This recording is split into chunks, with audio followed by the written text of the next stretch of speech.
Olá, turma. Hoje nós vamos trabalhar movimentos sociais, tá?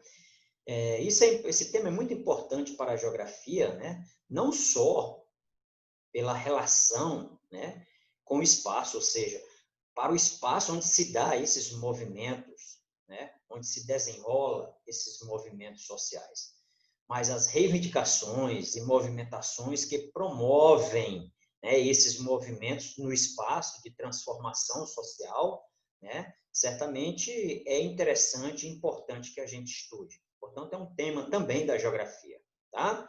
É uma ação coletiva, né, os movimentos sociais, que quer promover mudanças sociais e estruturais por meio de discussões e propostas junto aos principais setores da sociedade. E, claro, esses movimentos, né, além de ser, de ter sido ou de ser em um espaço determinado, né, eles trazem implicações morais, éticas, legais, né, e assim por diante.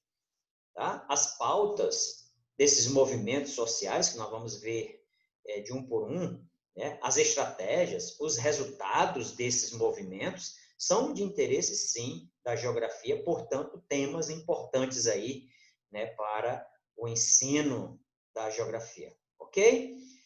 Pessoal, no Brasil, desde a época da coroa portuguesa,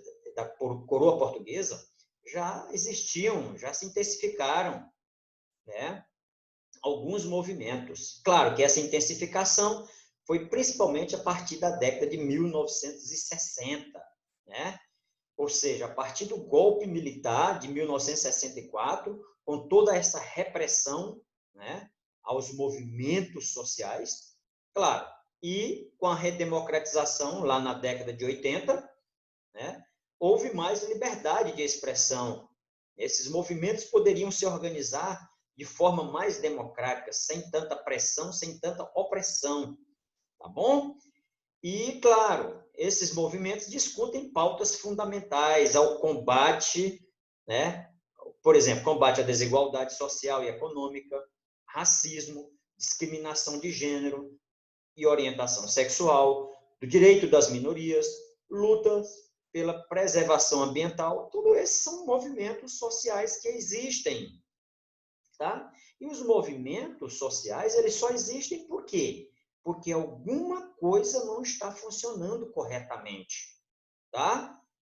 Então, as reivindicações, elas existem justamente porque há algum direito negado pelo Estado e pela própria sociedade a alguns grupos, tá certo? Então, nós vamos começar, portanto, com movimentos pela redemocratização, tá? Vamos ver, portanto, aqui, acompanhando o livro de vocês, tá? Os movimentos pela redemocratização. É o regime militar, pessoal, que foi apoiado aí pelos Estados Unidos da América, tá? Ele limitou, lógico, a liberdade de expressão e de associação da população brasileira. Então, algumas associações foram fechadas, né? A liberdade era limitada, ela era caçada. Então, isso fez com que alguns movimentos desaparecessem, tá? E esse golpe, as pessoas que se colocavam contrário, né? As pessoas que faziam oposição, né? Eram subversivos, eram terroristas, eram considerados, né? Subversivos e terroristas. Claro que esse golpe apoiado pelos Estados Unidos teve como grande desculpa, né? Era o combate ao comunismo. Gente, não dá mais para a gente conviver com esse tipo de ideal, de ideia, tá? Independente de que lado, se você é contra ou a favor. Mas eu acho que nós vamos continuar debatendo esse tema por longos períodos. O movimento estudantil, pessoal, claro que com o movimento estudantil, ele tem uma participação especial, uma participação fundamental aí no processo de redemocratização do país, tá? Os partidos organizados foram caçados durante o regime militar, né? Então, os estudantes tornaram-se os principais protagonistas na luta pela liberdade do país. tá certo? A UNE organizou passeatas e reivindicou o ensino gratuito, a autonomia universitária, a não vinculação das universidades com órgãos estadunidenses, né? Claro que esse auge dos estudantes foi em 1968, 1968. Eu acho que vocês já ouviram falar muito nesse ano, né? Principalmente lá na França, onde os estudantes fizeram grandes manifestações, e aqui no Brasil não foi diferente, tá bom? Agora, o governo militar, ele reprimia, né? Capturava, executava líderes da UNE, dos estudantes.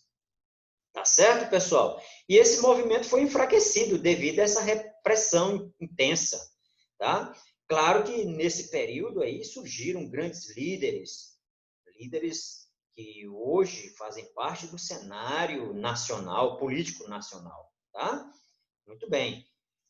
Então, pessoal, os estudantes, não só os estudantes, mas também a classe artística, os movimentos sindicais, foram fundamentais pelo movimento das diretas já, né? Em 1989, tivemos a eleição direta. Nós tivemos aí, logo após o fim do regime militar, uma eleição indireta, onde Tancredo venceu Paulo Maluf, mas Tancredo foi substituído, né? Ele faleceu e foi substituído por José Sarney.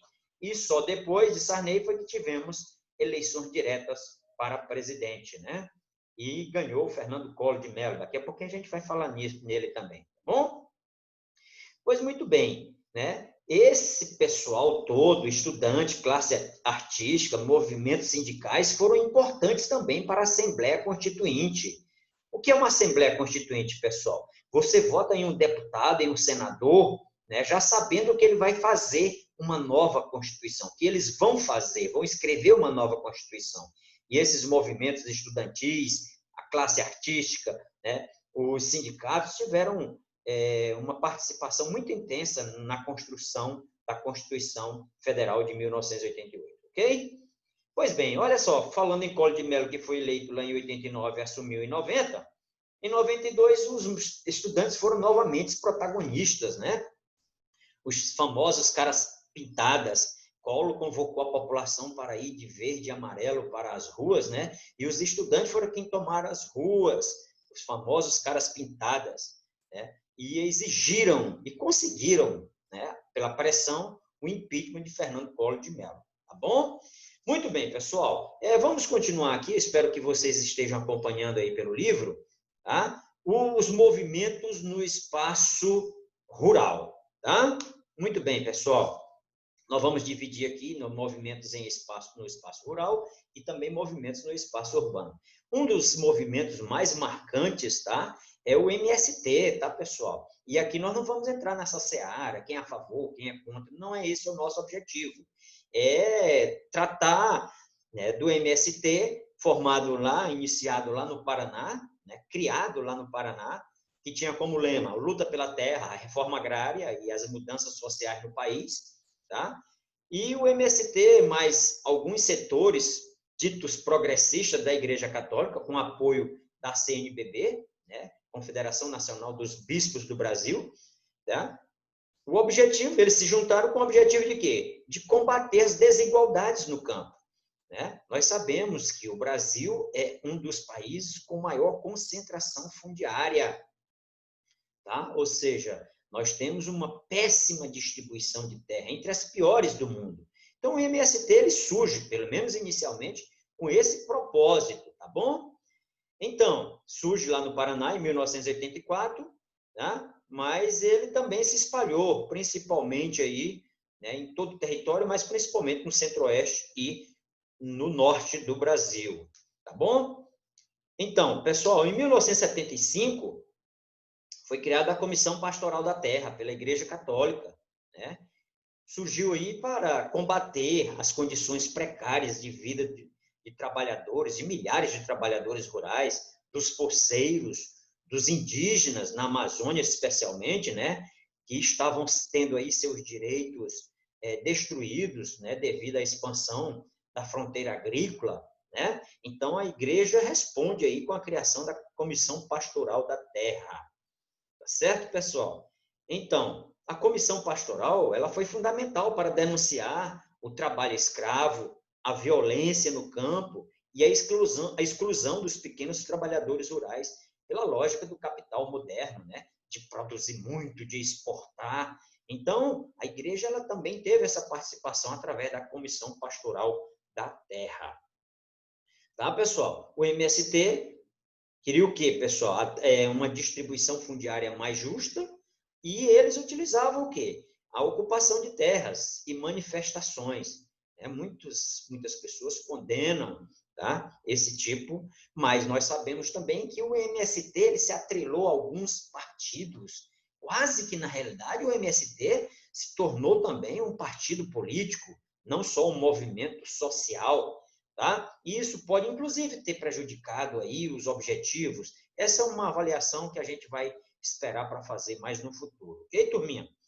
Tá? Existia, pessoal, outros movimentos, existem outros movimentos. O MST é o mais famoso, né?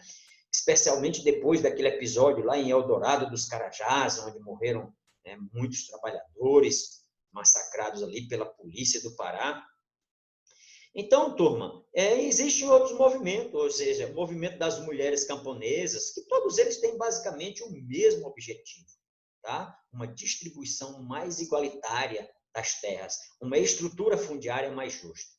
Ainda, pessoal, ainda no espaço rural, nós temos o movimento dos atingidos por barragens. Sim, as barragens. Principalmente depois na década de 70 em diante, pessoal, o Brasil precisou investir muito em energia, na construção de barragens, de hidrelétricas, tá?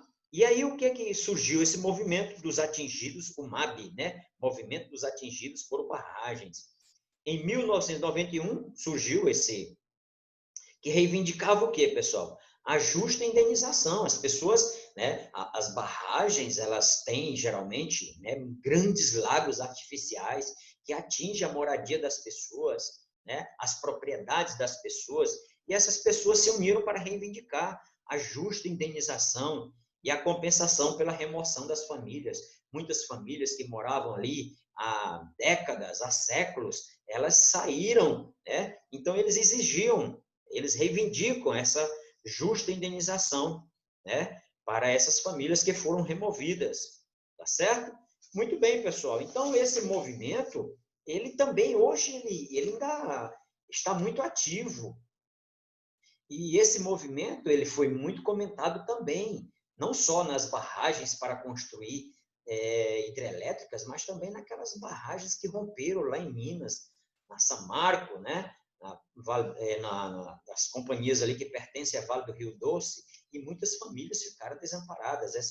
Esse movimento também atua muito naquela região lá de Minas Gerais. O acidente lá de Mariana, entre outros. Tá? Então, esse movimento, além de buscar essa justa indenização, né, eles também combatem essa lógica mercadológica, né, tudo voltado para o mercado, para o lucro, da água, né, e principalmente, né, da energia no Brasil. Então, eles chamam muito a atenção. Esses são os movimentos, portanto, do campo, o MST e o MAB. Tá? Olha só, movimento dos atingidos por barragens. Claro que existem outros movimentos no campo, tá? São vários, tá certo? Mas vamos falar, portanto, aqui de movimentos no espaço urbano. Então, por exemplo, o movimento dos trabalhadores sem teto, o MTST.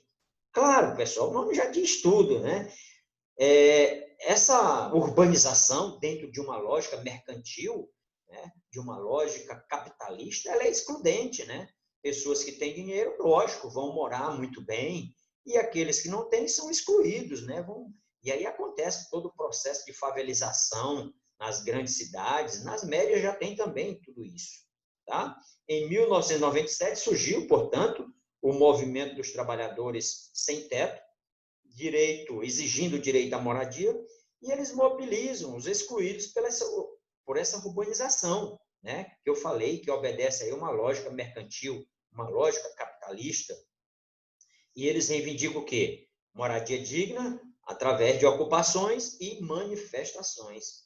Tá certo, turma? Então, esse movimento ele acontece bastante, principalmente aí nas grandes cidades, fazendo ocupações de prédios públicos, de prédios abandonados, e chama muita atenção, né, da forma que vivem, porque muita gente, né, inclusive de partidos também, se aproveita dessa população que está sem teto realmente para fazer política ou politicagem, como vocês queiram.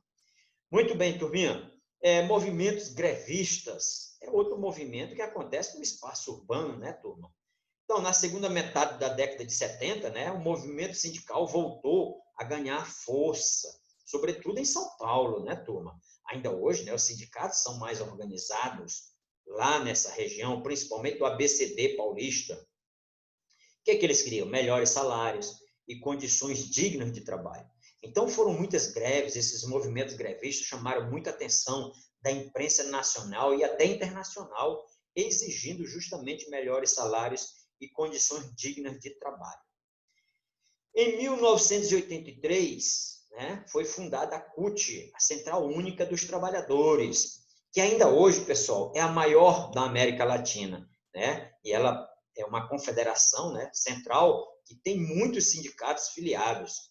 Né? Em 2000, teve uma dissidência e se criaram outras centrais, né? Mas a CUT permanece sendo a maior. Claro, já depois do governo Michel Temer, as centrais sindicais, os sindicatos, eles tiveram aí um enfraquecimento muito grande, né? E hoje eles estão se reorganizando, né? Para combater, como eu disse aí, para reivindicar melhores salários e condições dignas de trabalho. Ok, pessoal? Então, nós movimentos grevistas, além disso, pessoal, nós temos movimento pelas minorias, né? Esses se dão no campo, se dão na cidade, as minorias todos sabem, né? Vamos falar aqui, por exemplo, dos movimentos. O que são essas minorias? São as pessoas que são excluídas, que são marginalizadas do modelo político, do modelo econômico, social e cultural. Tá? Então, essas pessoas, né, são chamadas de minorias. Por exemplo, os indígenas. Tá? Desde a década de 1970, em resposta aí ao avanço das fronteiras agrícolas, principalmente no norte do país, né, pessoal, no governo militar, tá? Embora os militares tivessem criado a FUNAI, a Fundação Nacional do Índio, né, mas os movimentos indígenas não se achavam contemplados com as políticas do governo. E, claro, reivindicavam o quê? A demarcação de suas terras. E, claro, né, o respeito às peculiaridades culturais. Tá? Isso tudo é muito importante, isso tudo gera um debate muito grande até hoje. Tem gente que diz que as terras indígenas são muitas terras, tem gente que é a favor da invasão das terras indígenas, né? E muita gente se esquece que eles é que estavam aqui antes da chegada do colonizador europeu. Tá? Só alguns pontos para a gente pensar. Além dos movimentos indígenas, turma, nós temos um movimento que, né? O movimento dos negros, movimento negro, tá? Que datam lá da escravidão, lógico, né, pessoal? Desde a colonização, né, e a urbanização, né, devido ela ser também excludente, porque ela observa esse aspecto mercadológico capitalista, os negros não tiveram dinheiro, até porque eles passaram aí quase 300 anos de escravidão. Portanto, são realmente excluídos, né? Então, o Movimento Negro Unificado, criado em 1978, né, contestava o mito da democracia racial, que todos diziam que o Brasil, as raças convivem harmonicamente. Nós sabemos que não. Há muito preconceito, há muito racismo, tá bom? Reivindicava também a compensação histórica pela escravidão.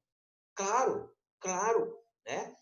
E essa escravidão não faz ela faz com que o negro, na realidade, não tenha igualdade de condições. Portanto, os negros lutaram aí por essa compensação histórica. Sistema de cotas, a valorização da cultura, né? Combate ao racismo, tudo isso desse campo político aí, dessa minoria negra, que, na realidade, não é uma minoria só numérica, tá, pessoal? Embora a população brasileira se diz na maioria preta ou parda, não branca, né? Mas ainda assim nós temos muitos casos assintosos de racismo no Brasil, tá bom? Basta você ver aí a população carcerária, né? Na grande maioria são de negros, né? Da grande porcentagem dos assassinatos no Brasil também são de negros, tá?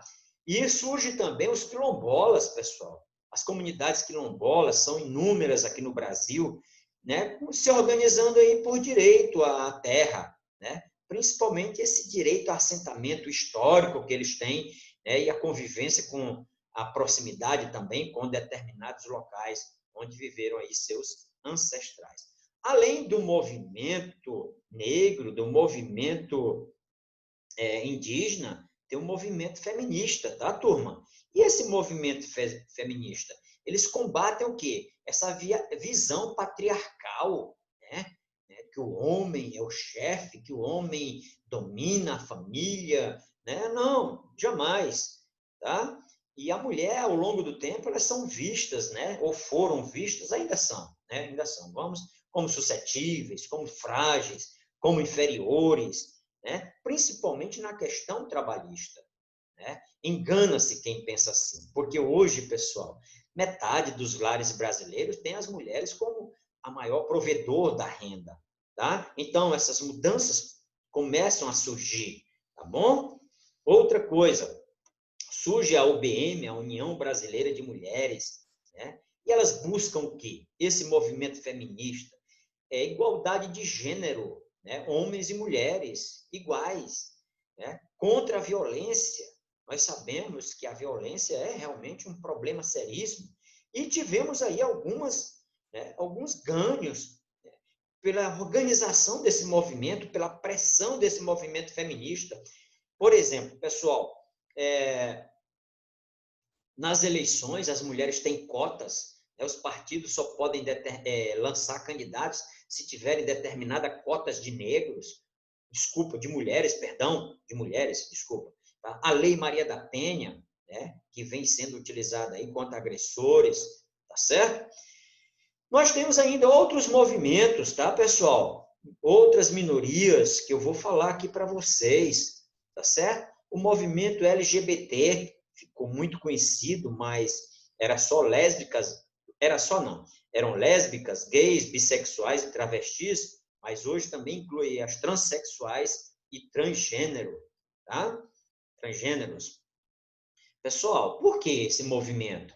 Né? A população LGBT é a que tem o maior assassinato em todo o mundo dessa população, ocorre aqui no Brasil, tá? Então, a violência é muito grande, o preconceito é muito grande contra lésbicas, gays, bissexuais, travestis, transexuais e transgêneros, tá? Então, ele luta justamente contra o quê? A intolerância e a opressão. É inimaginável, pessoal, que as pessoas sofram preconceito pelas suas opções sexuais. Que absurdo, né? Que mundo que nós vivemos, tá certo? E, por último, galera, os movimentos ambientalistas, né, pessoal? Que não é moda, não, né, galera? Não é modismo, falar de natureza, de preservação, não. É uma necessidade.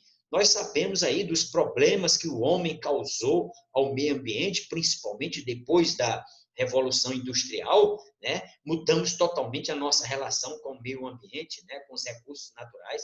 Então, essa questão dos movimentos é para romper mesmo essa predominante visão utilitarista do meio ambiente, ou seja, o que está no meio ambiente é para servir a população. Ora, né, nós sabemos que alguns recursos são esgotáveis, né, e alguns já são raros, ou já até mesmo se esgotaram. Tá bom, pessoal?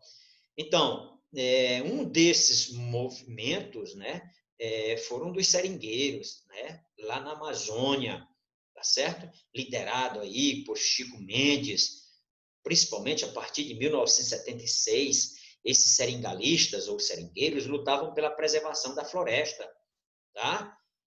Em 1985, foi criado o Conselho Nacional dos Seringueiros, que ajudou a organizar a categoria e dar maior repercussão nacional e internacional à luta contra o desmatamento.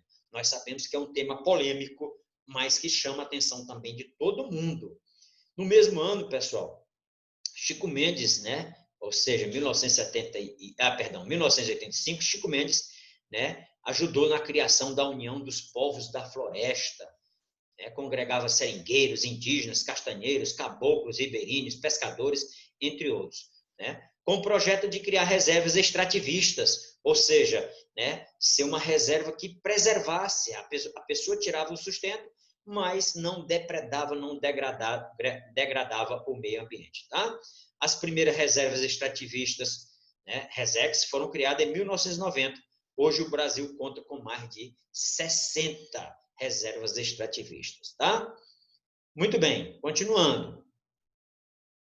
A partir da década de 80, surge série de ONGs, né, organizações não governamentais, né, atuando aqui no Brasil para combater, supostamente, né, o desmatamento, promover consciência ambiental e tentar promover o desenvolvimento sustentável. Tem algumas ONGs aí, né, pessoal, que não é bem assim não, mas, claro, né, tem outras que são movimentos muito sérios, tá? Organizações muito sérias, né? Por exemplo, SOS Mata Atlântica, Instituto Socioambiental, ISA, Fundação Gaia, Instituto Ecoar, Instituto Acatu, além dos braços brasileiros do Greenpeace e da WWF, tá? Então, tudo isso para combater, né, a agressão ao meio ambiente, tá, pessoal? Então, muitas ONGs, como eu falei, questionam-se a eficácia, né? Muitas vezes essas ONGs são financiadas por grandes empresas que não têm, de fato, preocupação com o meio ambiente. Tá bom, pessoal? Então, esse debate fica sempre muito aceso, esse debate fica sempre muito, sempre muito fluente aqui no Brasil. Turminha, era isso que a gente tinha para falar sobre os movimentos sociais no Brasil.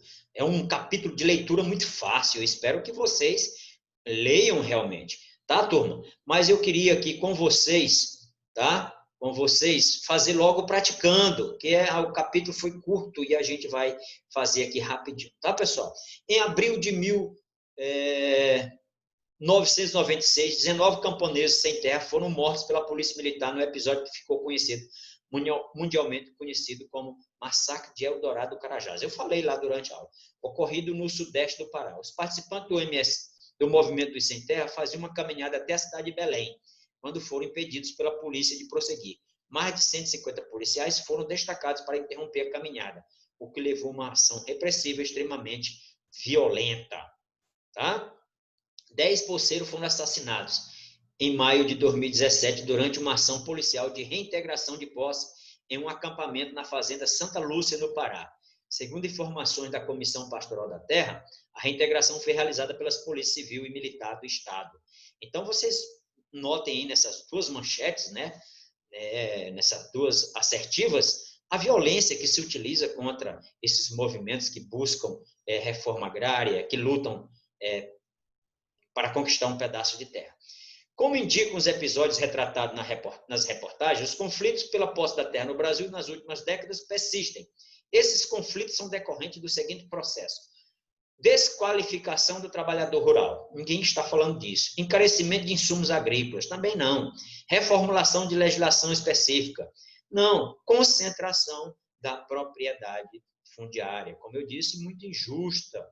Tá, pessoal? Segunda, as comunidades quilombolas, que são predominantemente constituídas por população negra, se autodefinem a partir das relações com a terra, do parentesco, do território, da ancestralidade, das tradições e das práticas culturais próprias. Estima-se que em todo o país existam mais de 3.000 comunidades quilombolas. O Decreto Federal 4.887, de 20 de novembro de 2003, regulamenta o procedimento para identificação, reconhecimento, delimitação, demarcação e titulação das terras ocupadas por remanescentes das comunidades dos quilombos. A demarcação de terras de comunidades quilombolas é fato recente nas práticas governamentais brasileiras. Um dos principais objetivos dessa política pública é viabilizar a promoção de reparação de grupos excluídos. Lembrem que nós estamos falando de movimentos sociais, que são aqueles excluídos, são aqueles sem espaços, principalmente no aspecto político, social e econômico. Terceira, no primeiro semestre do ano de 2009, o Supremo Tribunal Federal, o STF, a mais alta corte judicial, prolatou decisão referente ao polêmico caso envolvendo a demarcação reserva indígena Raposa Serra do Sol, lá na fronteira com a Venezuela, pessoal, onde habitavam aproximadamente 19 mil índios aldeados nas tribos Macuxi, Uapixana e esses outros aí, em julgamento paradigmático que estabeleceu uma série de conceitos e diretrizes válidas não só para o caso em questão, mas para todas as reservas indígenas demarcadas ou em processo de demarcação no Brasil. A demarcação de terras indígenas, conforme o texto, evidencia o quê? A função do direito na organização da sociedade. Claro, o STF, a mais alta corte do país, interviu, tá bom? Olha só, pessoal, aqui nós temos, visualize com atenção a imagem do chargista Latuf e analise as condições. Aqui nós temos latifundiária, aqui no chapéu, Brigada Militar, Ministério Público e uma senhora aqui, né, com um boné, uma enxada, um boné, inclusive, do MST. Então, olhamos aí para a charge. Pessoal, o que é que se observa a partir daí? A igualdade, né? A igualdade de força entre os dois personagens. Não, ali demonstra claramente uma desigualdade de forças, inclusive da força militar, né, da força armada. A presença da balança na mão do atirador representa de que lado a justiça pende diante dos confrontos entre latifundiários e movimentos sociais de luta pela terra. Claro, pessoal, a justiça também, nem em todos os casos, nem todos os juízes, mas elas sempre tenderam, durante o período, agora nem tanto, né, porque tudo é muito fiscalizado, mas durante muito tempo ela pendeu para o lado mais forte, mais rico. Portanto, 2 está correto. 3, a presença feminina na charge faz jus à histórica participação das mulheres nos movimentos sociais de ocupação pela terra. Verdade, tá? 4, a justiça está representada por uma venda no olho, indicando sua imparcialidade. Será? Tá? Diante dos problemas de disputa de terra no Brasil. Será ser imparcial? Então, 2 e 3 correto. 4, 5, o chapéu representando o latifúndio simboliza os movimentos sociais. Não, o latifúndio não é um movimento social. O dos sem terra, sim, é um movimento social. Portanto, 2 e 3 são verdadeiras. Essas outras 2 aqui, da quinta questão, a gente responde em sala de aula, porque elas são subjetivas, vai precisar de um debate maior. Turminha, era isso, galera, tá? Um abraço a todos vocês, espero que vocês estudem, acompanhem as aulas e bem breve mesmo nós estaremos juntos, né? Juntos, daqui uns dias. Um abraço.